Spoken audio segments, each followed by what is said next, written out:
Bismillahirrahmanirrahim.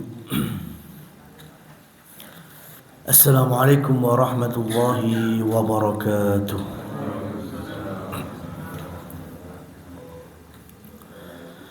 Alhamdulillahi rabbil alamin.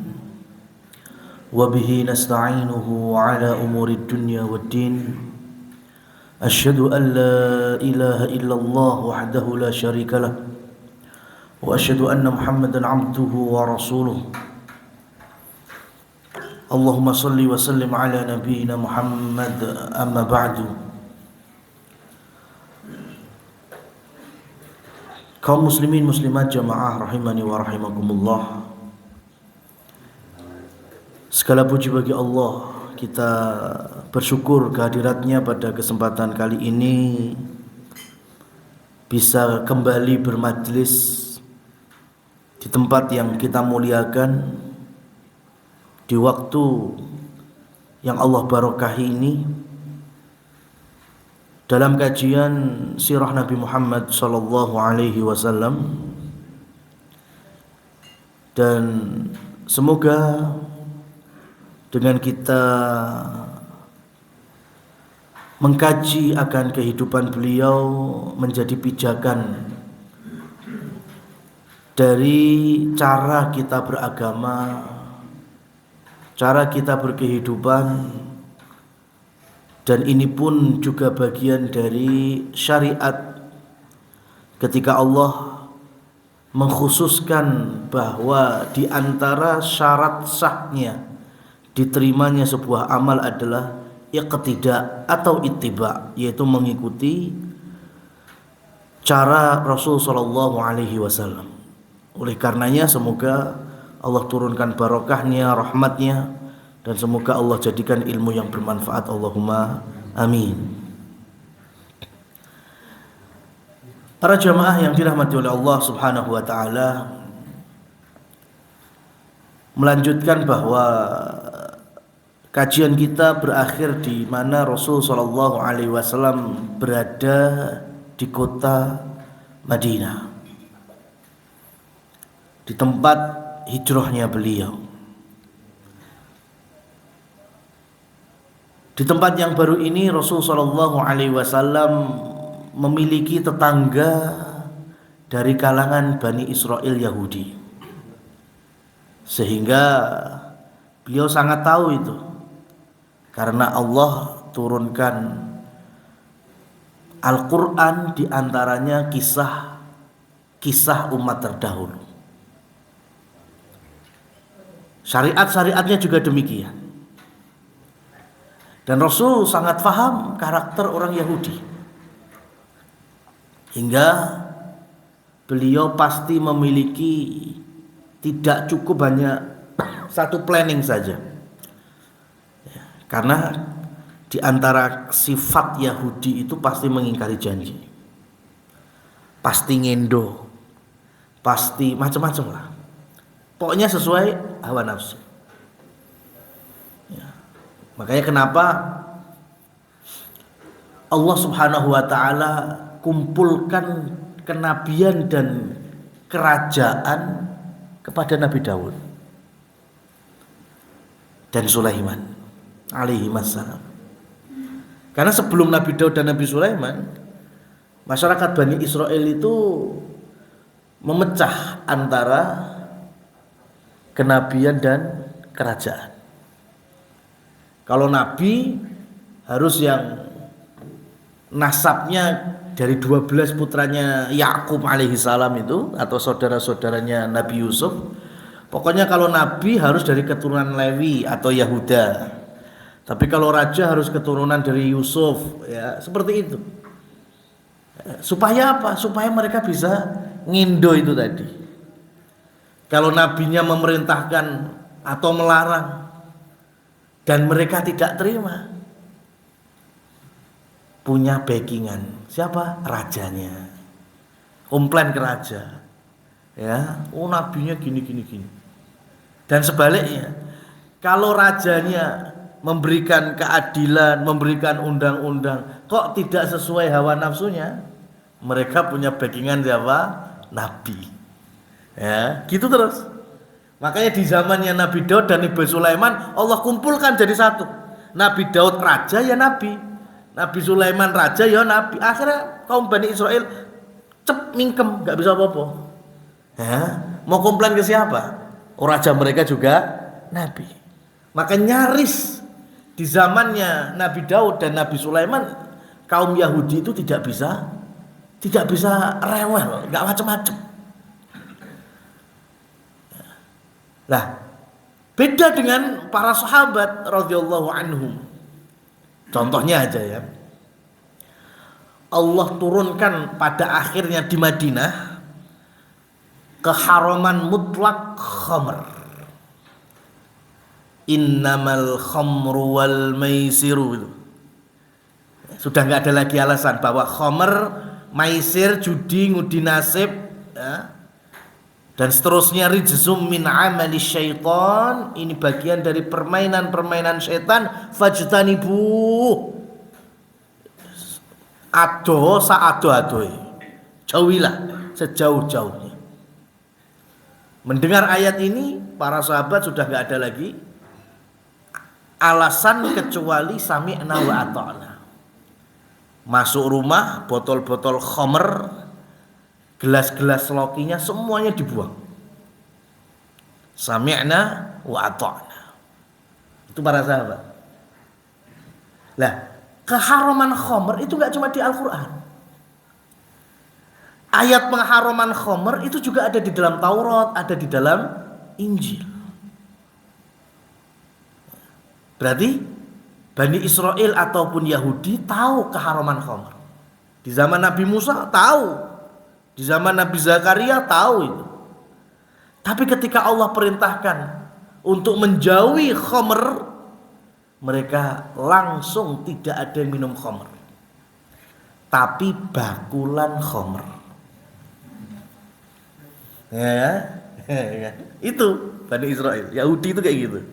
Kalau ditanya minum khamr, enggak, haram khamr itu. Ya, enggak boleh. Dalam Taurat kami ada. Lah kok bakulan khamr? Loh, kan larangannya cuma minumnya, bakulannya kan ora. Itu Bani Israel itu. Ya, konsep kayak gini tuh Yahudi banget itu. Ya.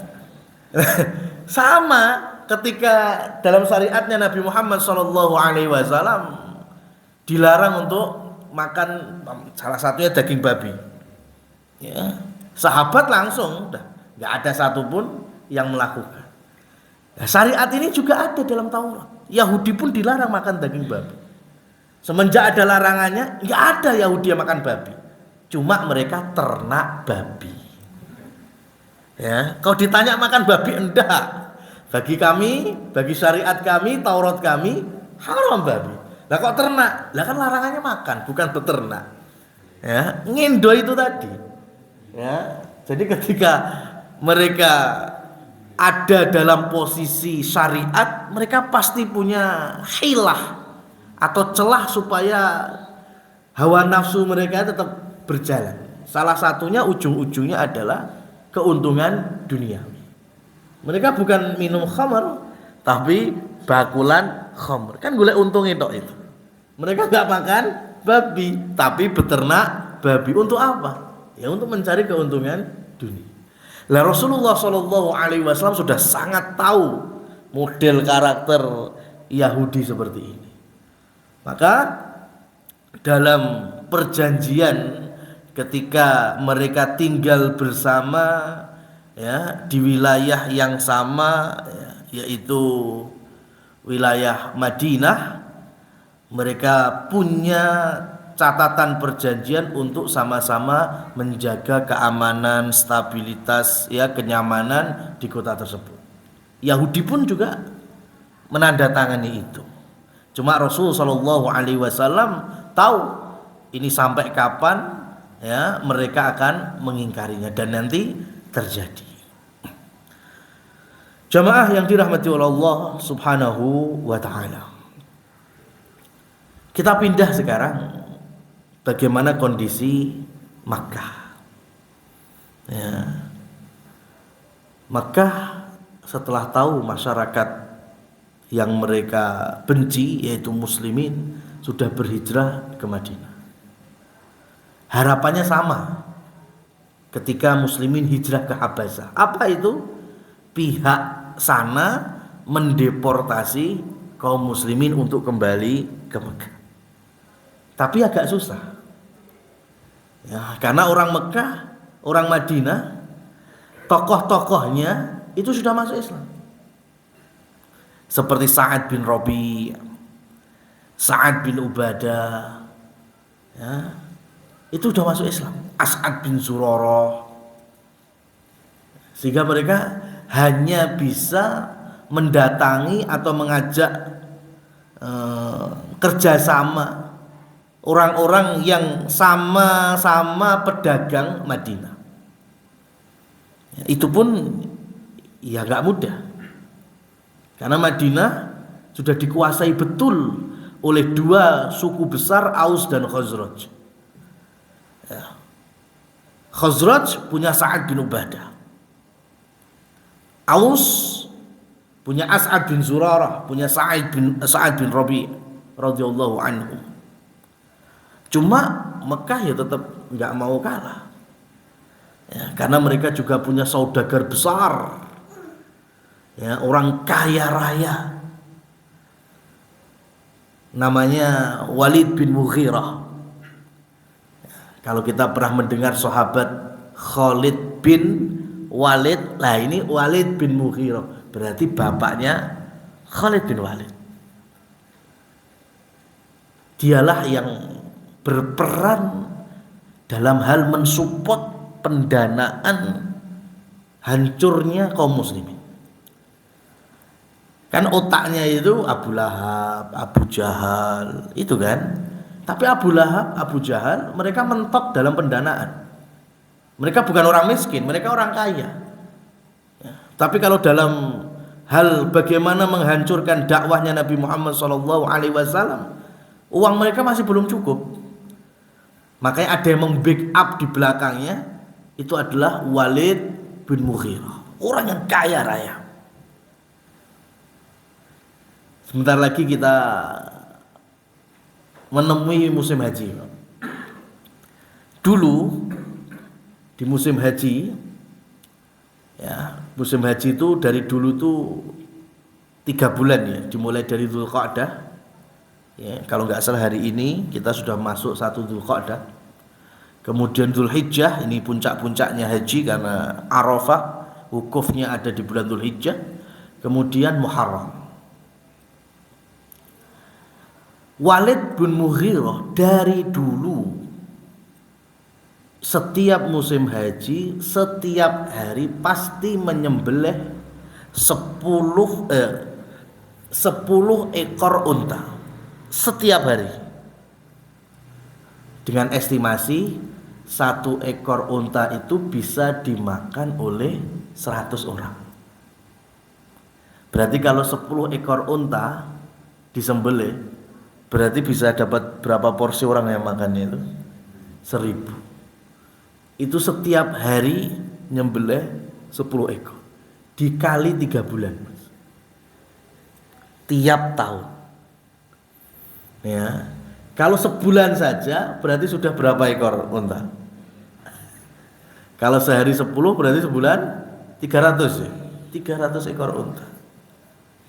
Berarti kalau 3 bulan bisa 900 ekor unta di tiap tahunnya. Orang kaya.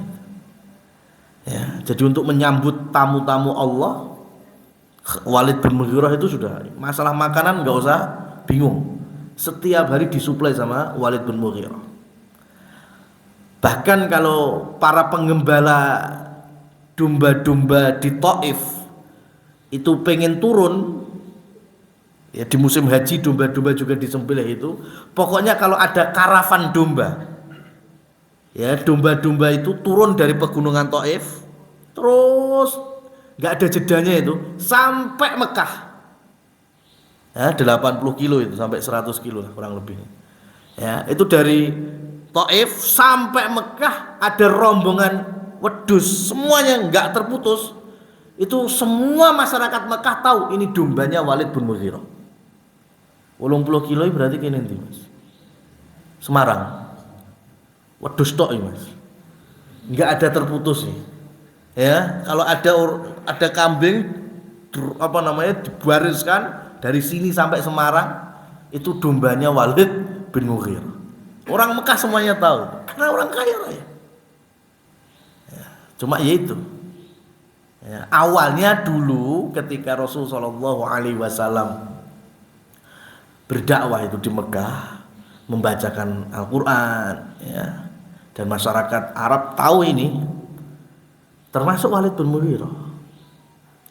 Walid bin Mughirah pernah didatangi Rasul Shallallahu Alaihi Wasallam, dibacakan ayat-ayat Allah, kemudian hatinya mulai, ya, namanya dapat siraman firman-firman Allah.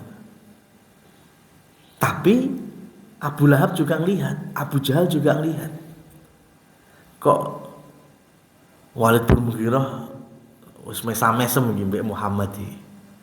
Ya, ini enggak bisa dibiarkan. Maka ketika Walid bin Mughirah pulang dari majelisnya Nabi, Abu Lahab dan Abu Jahal sudah menyiapkan skema. Mereka berkata di hadapan Walid, "Walid, masyarakat Mekah punya rencana mau donasi kepadamu, mau bantu kepada."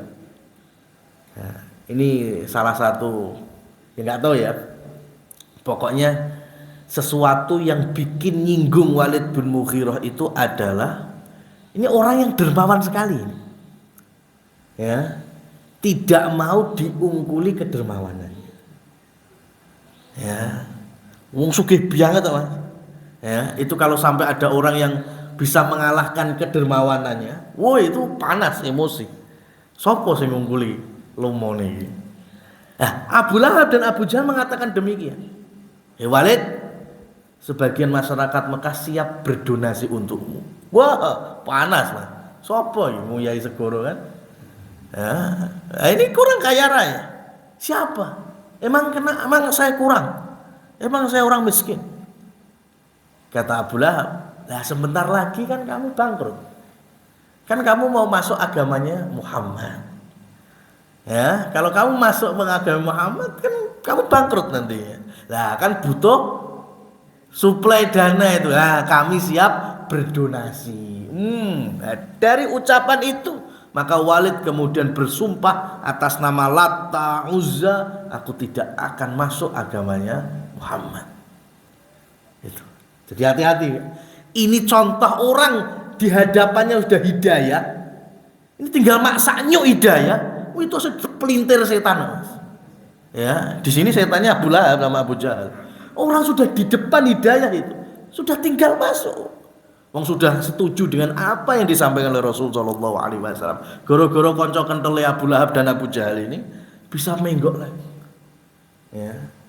Dengan kepandaian mengolah kata-katanya Abu Lahab dan Abu Jahal. Makanya Abu Jahal, ya, itu disebut Abu Jahal itu hanya kita kaum muslimin.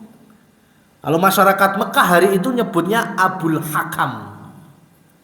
Abul Hakam itu orang yang sangat bijak. Ya, berarti bijak itu, hakim itu di atasnya alim. Ya, di atasnya orang yang berilmu. Kalau sudah lebih bisa menganalisa dan ngecakni ilmunya di tempat yang pas, itulah disebut dengan bijak. Nah, Abu Jahal itu dalam masyarakat Arab dikenal bijak. Nah ini, jadi Walid bin Mughirah menyiapkan dana yang besar bagaimana caranya untuk tetap bisa mengalahkan muslimin. Nah, salah satunya adalah ketika memang mempersiapkan kalau memang harus bertempur. Dan muslimin belum ada izin kala itu.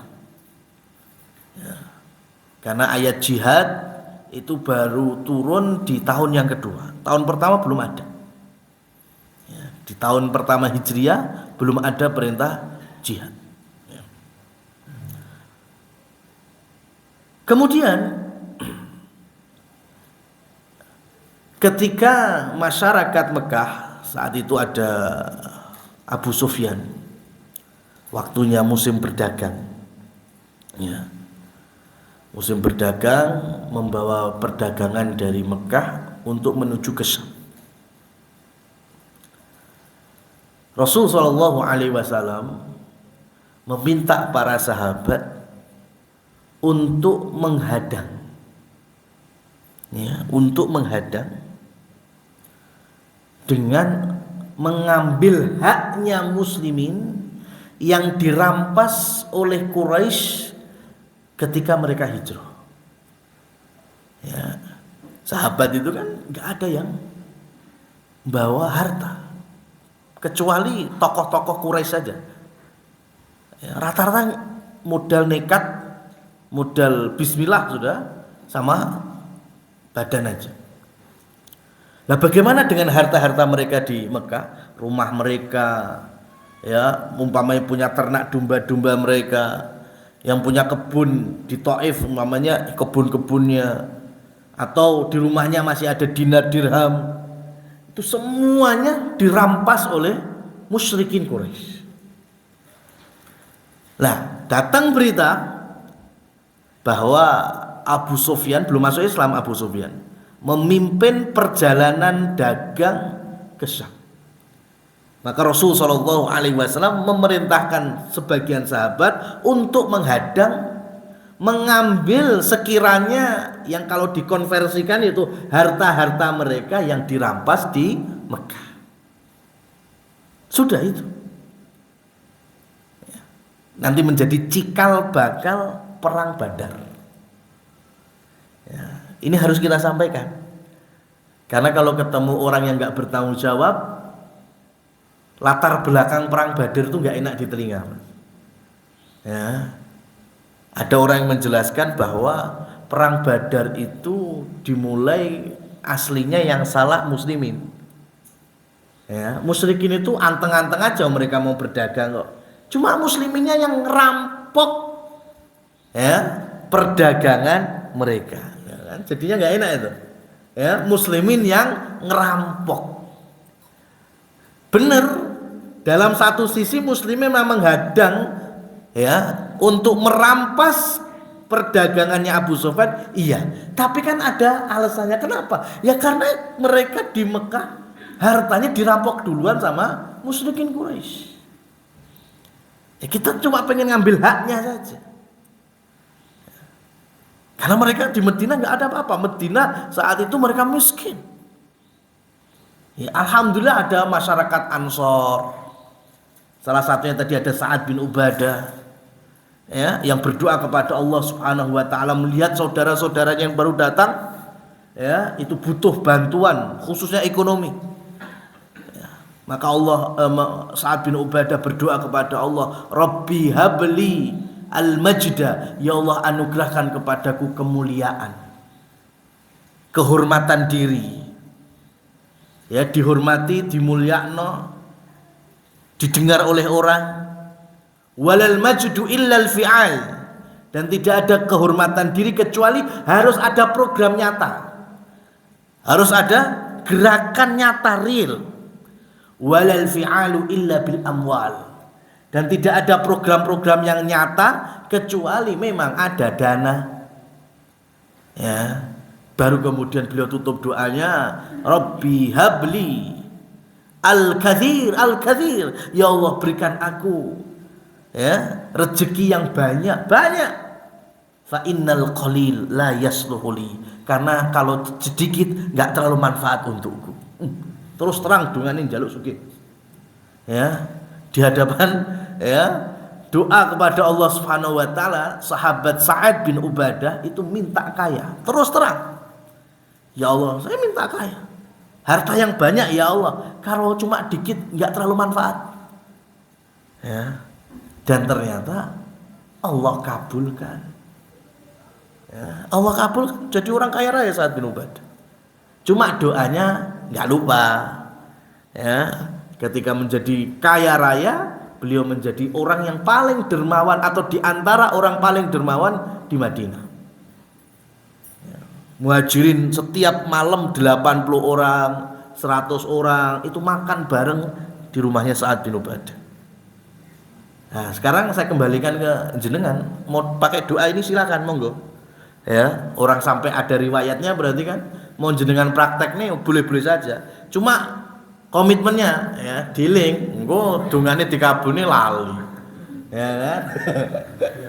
Pas lagi sempit wah, doa itu. Tapi kemudian pas Allah kabulkan, wah lali.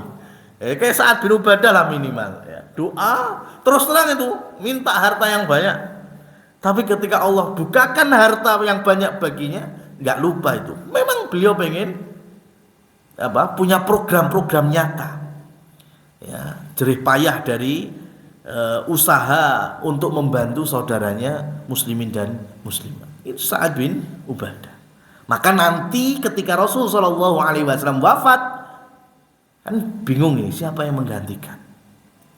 Ya, ketika orang-orang muhajirin Mekah ngurusi jenazahnya Rasulullah, seperti Ali bin Abi Thalib, ya, dan orang-orang muhajirin yang lainnya, orang Ansor, mereka punya rapat sendiri itu. Ya, kalau hari ini tempatnya masih ada saksi bisunya, yaitu di Saqifah Bani Sa'idah. Ya, di sebelah kanan dari Masjid Nabawi itu masih ada tempatnya. Disitulah mereka rembukan yang pada ujungnya memilih Sa'ad bin Ubadah menjadi pemimpin Ansor. Karena tahu track recordnya selama berjuang bersama Rasul Shallallahu Alaihi Wasallam, bagaimana kedermawanannya, bagaimana budi pekertinya. Maka ketika Rasul wafat, masyarakat Madinah khususnya mereka kumpul itu di Saqifah Bani Sa'idah. Hari ini masih ada itu. Cuma kan sama kerajaan Saudi dibikin taman-taman, ada pohon kurmanya, ada beberapa tumbuhan. Kalau zaman Nabi nggak ada taman-tamannya, ya wis apa istilahnya lek cara Jawa iki joglo gitu.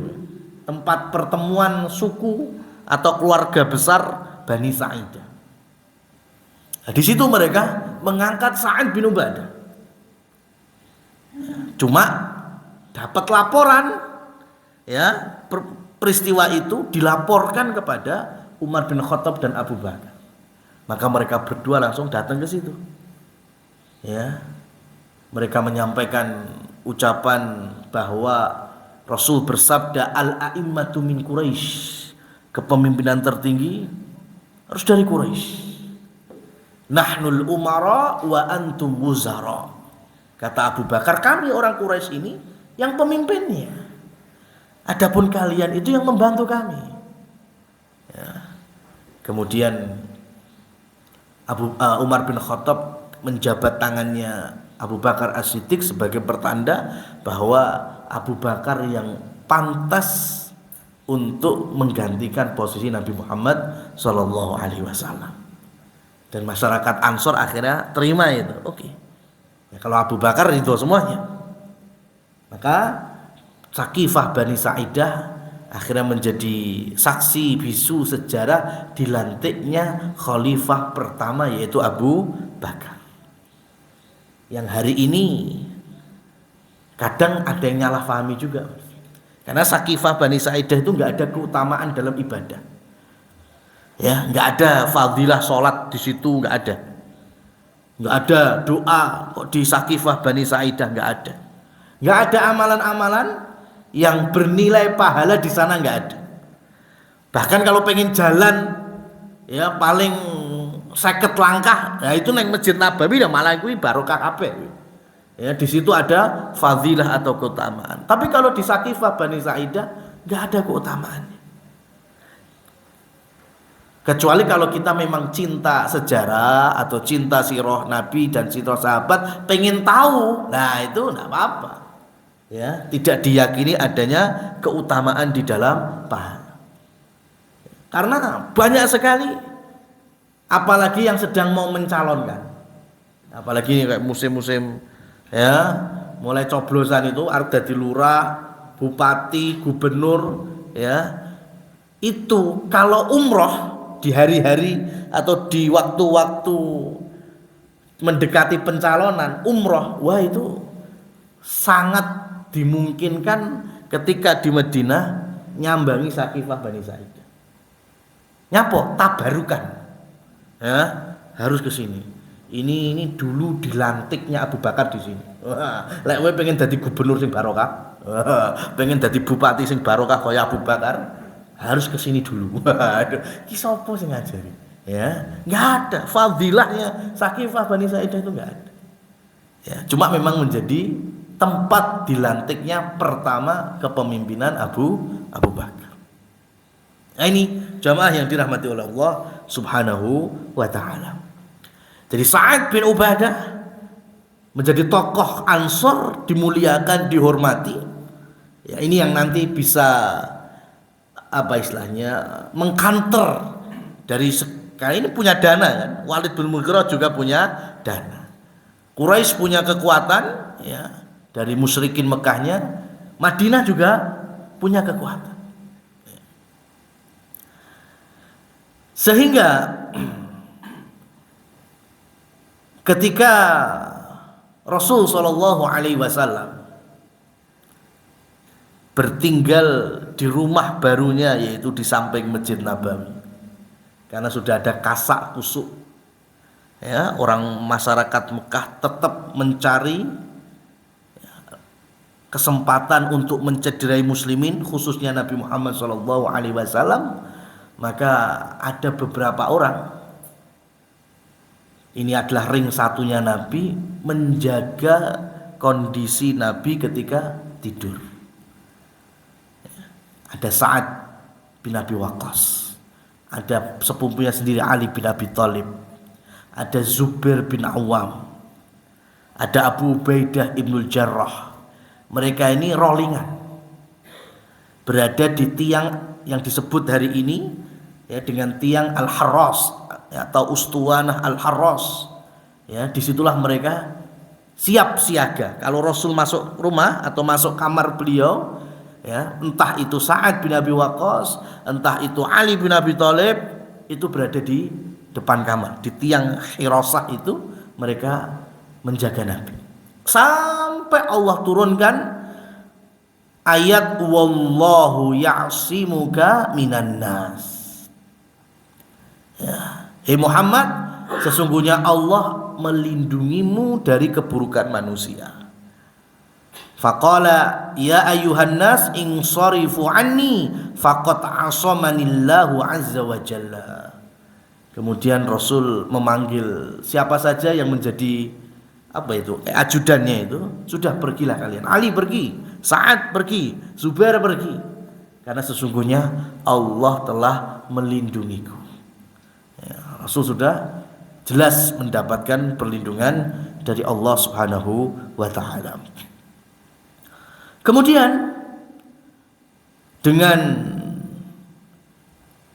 berbagai macam berita yang masuk, rentetan rencana-rencana jahat musyrikin Mekah, maka akhirnya Rasul Shallallahu Alaihi Wasallam menguatkan kembali barisannya dari kaum muslimin ya. Dan tadi sudah kita sampaikan bahwa sahabat tidak ada lagi kaidah kecuali sami'na wa ata'na ya. Jadi ini bukan doa zikir, bukan. Ini benar-benar ucapan yang dicakno. Ya, sampai hari ini kan masih banyak kaum muslimin yang menggunakan tapi salah panggonan gitu. Ya, khususnya ketika mau sholat. Ya, imamnya ngatur barisan shaf. Sawu sufufakum. Ini Rasul pun juga dulu kayak gini kan. Fa inna taswiyata sufu min tamamis shalah. Ini kalau versi bahasa Arabnya. Ya. Malah karena versi bahasa Arab kadang makmum nggak tahu bahasa Arab, nggak mudeng bahasa Arab, yang penting ditimpali, diwangsuli sami'na wa ata'na. Padahal itu kalau versi Indonesia kan imamnya samakan shaf kalian, luruskan, rapatkan, ya, sholat sudah ditegakkan. Nah, itu kan versi Indonesia. Kalau versi Arabnya tadi sawwu suhuwakum, jamaah kemudian nimbali sami'na wa ata'na, tapi ora gelem lurus nih. Jadi sami'na wa ata'na, kami mendengar, kami taat. Lah kok ora lurus? Kok ora rapet? Nah, ini kan berarti sami'na wa ata'na itu kaya pripun kabare? Oh nggih, saya alhamdulillah kaya ngono lho, Mas. Dadi kaya apa wis thank you, you're welcome ngono tok. Jadi kurwang sulan gitu. Pokoknya kalau imami sawwu sufufakum dijawab sami'na wa ata'na. Itu pose podo renggang-renggang padahal. Kan ini gak matuk blas. Ya, padahal itu kalimat yang diucapkan sahabat dulu, ya, itu bukan hanya wangsulan, bukan. Itu betul-betul menjadi fakta dan realita. Sami'na wa ata'na, ya, kami dengar, kami taati. Harusnya kalau tahu mudeng sami'na wa ata'na ya berarti ya softnya dirapatkan, softnya diluruskan, kan gitu. Rasul sallallahu alaihi wasallam memotivasi mereka, menguatkan, ya, otomatis dengan keimanan, dengan husnudzon kepada Allah Subhanahu wa taala, in tansurullaha yansurkum wa yutsabbit aqdamakum, dan lain seterusnya. Kemudian Rasul sallallahu alaihi wasallam juga mengkisahkan natlu alaihim ayatihi, menyampaikan ayat-ayat Allah terkait dengan umat-umat terdahulu dari para nabi dan rasul yang Allah menangkan. Ya. Nabi-nabi seperti Nabi Musa Allah menangkan. Ya. Kemudian Nabi Daud Allah menangkan. Ya. Kemudian Nabi Nuh juga Allah selamatkan, dan lain seterusnya. Kemudian Rasul sallallahu alaihi wasallam juga datang kepada suku-suku Yahudi supaya mereka terus untuk berada di atas perjanjian perdamaian. Kalau nanti ada musuh datang, ya kita selamatkan Madinah itu bareng-bareng. Ya, kalaupun kita harus perang, kita perang untuk keamanan Madinah. Terus Rasul sallallahu alaihi wasallam keliling. Nah, baru kemudian wa fi hadhihi dzuruful khatirah anzalallahu ta'ala al-idna biqitali Quraisy. Maka Allah Maha mengetahui ini semuanya, sehingga tidak lama setelah itu Allah izinkan untuk kaum muslimin berperang. Ya, sehingga nantinya muncullah perang pertama, kemenangan pertama, yaitu perang Badar. Ya, jadi itu mulai masuk tahun kedua. Ya, sebelum itu udah muslimin sabar udah, nggak boleh ngangkat pedang, nggak boleh ngangkat tameng, ya, hanya boleh sabar, kuatkan hati, iman, seterusnya. Dan itu gak cuma Nabi Muhammad SAW, ya, nabi-nabi sebelumnya juga demikian. Ya, Allah berikan kesempatan untuk terus berpasrah diri kepada Allah lebih lama daripada izin untuk berjuang, meskipun nanti ujung-ujungnya juga Allah menangkan. Ya. Nabi Musa, coba sekarang mulai dari bayi di istana Fir'aun, ya, sampai nanti juga hijrah. Ya, Nabi Musa kan sempat berpindah dari Mesir ke Madian. Ya, dari Mesir ke arah utara yaitu Madian. Bahkan ketemu jodoh di situ. Salah satu dari dua putri Syekh Madian. Ya. Cuma para ulama silang pendapat. Ya, dua putri Syekh Madian itu siapa? Ada yang mengatakan dua putri dari Nabi Syuaib. Berarti Syekh Madian diyakini Nabi Syuaib. Pendapat yang kedua, dua keponakan Nabi Syuaib. Nabi Syuaib juga. Yang terakhir, yang ketiga, yaitu dua putrinya orang yang soleh, yang beriman, bertauhid, tokoh Madian. Dan yang paling berpotensi secara sejarah benar itu yang ketiga. Ya, jadi mertuanya Nabi Musa bukan Nabi Syuaib, tetapi orang soleh yang ada di negeri Madian. Kenapa? Karena Nabi Musa itu hidup jauh setelah Nabi Ibrahim. Karena Nabi Musa itu bagian dari Bani Israel. Jadi masih anak turunnya Nabi Yusuf, ya, atau anak turunnya Nabi Yakub. Ya, dan Yakub itu kan dari Ishak bin Ibrahim. Dan ketika Nabi Ibrahim Allah lahirkan, Allah munculkan di dunia, yang sezaman dengan beliau ponakane dhewe yaitu Nabi Lot yang ada di Sadum. Tidak lama setelah itu Allah munculkan Nabi Syuaib. Ya, jadi Nabi Syuaib itu lebih dekat dari zamannya Nabi Ibrahim. Kalau Nabi Syuaib ketemu dengan Nabi Musa, berarti kan umurnya Nabi Syuaib dua banget. Ya, karena Nabi Musa itu sudah anak turunnya dari Nabi Yusuf. Ya, padahal habis Nabi Ibrahim ada Nabi Ishak, ada Nabi Yakub, kemudian baru Yusuf, baru terus Musa alaihi salam. Nah, kalau yang ditemui Nabi Musa di Madian adalah Nabi Syuaib, berarti Nabi Syuaib umurnya panjang sekali.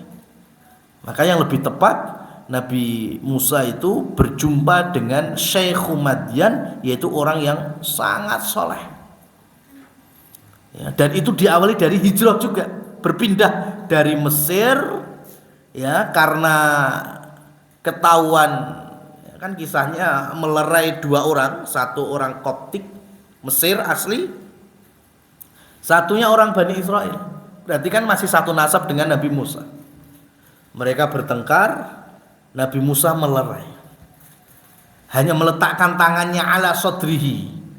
Ya, jadi namanya orang gusah apa ngelerai wong apa istilahnya kelahi kan kadang kan ngene loh Mas ya, dodone di gak usah. Nah, ketika dihalau sama Nabi Musa, di dadanya orang Koptik itu gelempang mati, Mas. Ya kan? Masya Allah itu. Padahal Nabi Musa nggak sengaja, cuma ya melerai, jatuh, mati. Nggak ada yang tahu versinya Nabi Musa, nggak ada yang tahu. Ya.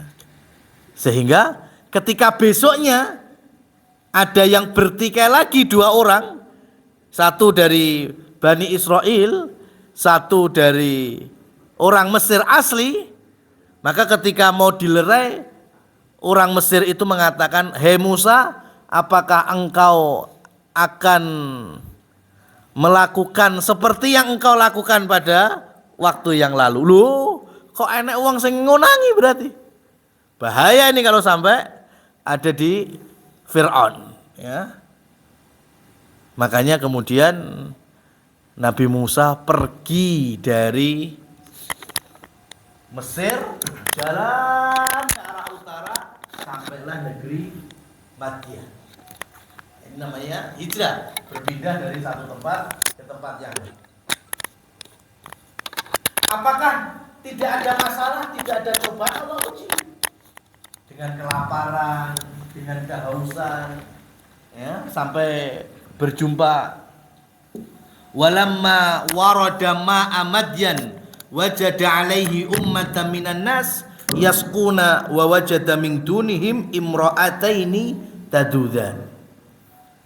Ini hikmah yang kita ambil terakhir dari kajian kita pagi hari ini. Ketika beliau Nabi Musa sampai di Madian itu ketemu sumber air atau sumur, itu ada sekelompok penggembala, ada yang mengatakan 5, ada yang mengatakan 10. Kita ambil yang paling besar yaitu 10 orang. Di zaman Nabi Muhammad, satu gembala itu punya tanggung jawab 100 domba di belakangnya. Berarti kalau ada 10 penggembala, enek pirang wedhus kuwi? 1000 berarti. Ya, jadi ada 1000 domba dengan 10 penggembala laki-laki ngasih minum di sumur itu. Tapi tidak jauh dari sumur itu Nabi Musa menyaksikan ada 2 wanita yang sedang menghalau dombanya, ya, supaya tidak ikut-ikutan minum. Ini pemandangan aneh. Sehingga Nabi Musa alaihi salam mendekati 2 perempuan itu sambil berkata, ma khatbukuma, kalian di sini mengapain? Ya, ini 1 cowok sama 2 cewek, semuanya asing. Nabi Musa bertanya, ma khatbukuma. Ya, itu sampai dibahas oleh para ulama panjang sekali. Kenapa Nabi Musa memilih narasi khatbukuma? Kha, ta, ba, ini kalau belajar ngaji, ini 3 huruf isti'la. Artinya huruf yang tinggi. Ya, jadi kalau mengucapkan itu nadanya juga tegas. Orang gleor. Ya, ini jangan pakai dialek Indonesia, beda. Kalau dialek Indonesia kan ma khatbukuma, kan. Kalau di Indonesia kan dialeknya teko kan gleor. Ya, tapi kalau kita praktekkan asli dengan narasi Arabnya, dialek Arab itu harus tinggi. Ma khatbukuma. Ini enggak marah ini. Ini sedang tegas. Kenapa? Karena di hadapannya adalah perempuan asing. Nabi Musa tidak mau yang keluar dari lisannya itu disambut oleh setan sehingga ada fitnah di antara mereka. Ya, Nabi Musa nggak pakai Assalamualaikum Ning. Kenapa, ada apa nih kok di sini? Nah itu versi kita itu. Ya kan? Nabi Musa nggak gitu. Ma khatbukuma. Ada urusan apa kalian di sini? Kemudian qalata tasqi hatta yusdirar ri'a wa abuna syekhun kabir. Qalata, mereka berdua berkata. Ya, 2 putri ini dua-duanya ngomong. Kenapa enggak cuma 1? Ya karena wanita-wanita ini wanita-wanita yang terhormat juga. Ya, enggak mau sampai suaranya itu kebawa setan untuk jadi godaan juga antara mereka dengan Nabi Musa. Jadi dua-duanya jawab bareng. Ini kalau bahasa mudahnya itu sampai nggak mau ikhtilat suara lah. Ya, padahal di situ ya nggak ikhtilat dong. Enek wedhus 1000, ya kan? Enek pengembala 10, padang pasir outdoor banget itu, ya kan? Bayangkan hari ini mungkin kita nggak tahu loh. Di rumah kita itu, ya umpamanya kita punya putra atau putri di kamar, ya kan? Itu kan dengan gadget WA itu kan bisa ikhtilat ikon, ya kan? Bisa ikhtilat suara, voice call, bisa ikhtilat video call dan lain seterusnya. Nabi Musa mengajarkan supaya ada sesuatu adab dan akhlak ketika bermuamalah dengan lawan jenis. Nabi Musa bertanya, ada apa kalian? Mereka berdua menjawab, kami ingin memberikan air untuk domba-domba kami menunggu orang-orang itu pergi. Wa abuna syekhun kabir, bapak kami sudah sangat tua. Kira-kira nyambung gak itu? Pertanyaannya, nyapo kowe rene bapakku sepuh, nyambung apa enggak? Enggak nyambung. Tapi memang jawaban ini yang bisa difahami oleh Nabi Musa. Karena pemandangan aneh tadi. Kenapa? Karena dari zamannya sebelum Nabi Musa sampai zaman Nabi Muhammad, namanya ar-ra'i, pengembala itu otoritas wilayah profesi laki-laki. Dari dulu itu dimaklumi ada wilayah profesi laki-laki, ada wilayah profesi wanita, nggak bisa disamakan. Ya, maka ya cukup ngelus dodo hari ini. Ya, sopir driver bis malam perempuan loh mas. ya, dengan alasan kesetaraan gender, bukan, dari dulu ya.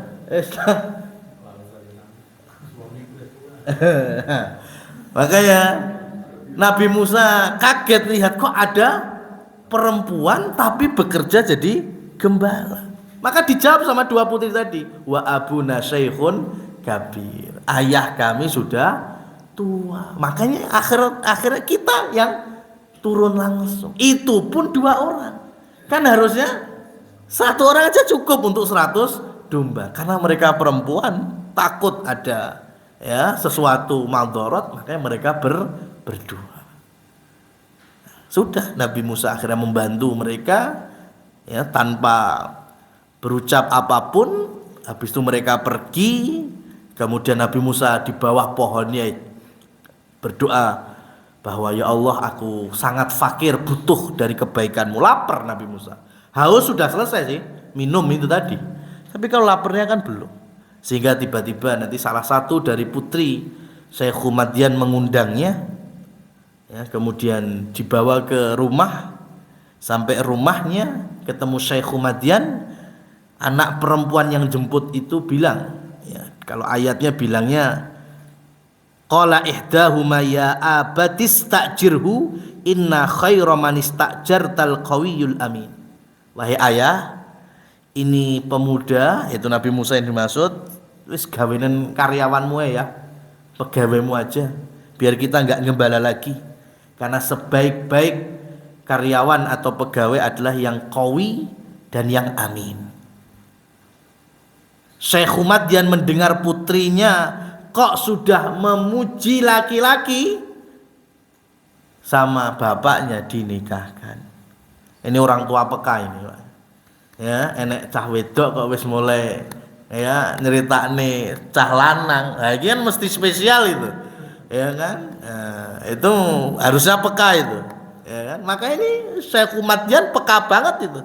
Kok anak wedokku wis cerita-cerita ya cah lanang apik, kuat, amanah. Ya wis dinikahkan betul akhirnya. Ya, cuma sekarang dari mana putrinya Syekh Madian tahu Nabi Musa itu qawi, kuat dan amin, amanah? Apa udah ketemu 2 tahun? Ya, apa wis rong sasi mlaku bareng? Enggak. Waktu yang sama ketika di hari yang sama ketika mereka dibantu nyombor dombanya itu. Kekuatannya diambil dari ketika Nabi Musa mengangkat tutupnya sumur, batu yang menutupi sumur yang bisa diangkat dan ditaruh kemudian ditutup lagi oleh 10 penggembala cowok itu, Nabi Musa sendirian. Itu kekuatan. Amanahnya dari mana? Ketika diajak balik pulang ke rumah, yang tahu rute rumah kan putrinya Madian. Nabi Musa kan karek ngikut di belakangnya. Ya. Tapi namanya padang pasir, Pak. Putrinya Syekh Madian itu udah pakai busana menutup aurat nih. Ya, angin padang pasir ya rodok-rodok itu kan. Itu Nabi Musa ya geleng-geleng gitu. Wes wah iki ya setane nang kene iki. Kemudian bilang ke putrinya itu, "Udah, kamu di belakangku." Aneh loh. Lah sing duwe omah sapa? Ya kan? Lah kok malah sing nang mburi. Sudah, saya yang di depanmu. Kalau lurus saja, udah diem aja.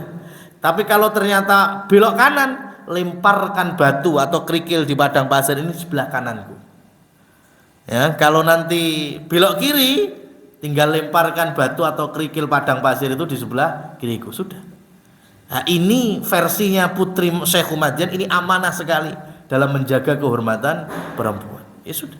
Dari situlah kemudian Nabi Musa menjadi menantunya Syekh Madian dan 10 tahun tinggal bersama mertuanya. Wallahu a'lam bissawab. Kita akhiri dengan fase ini, insyaallah kita lanjutkan mulai masuk pertempuran Badr Al-Kubra. Subhanakallahumma wa bihamdika asyhadu an la ilaha illa anta astaghfiruka wa atubu ilaik.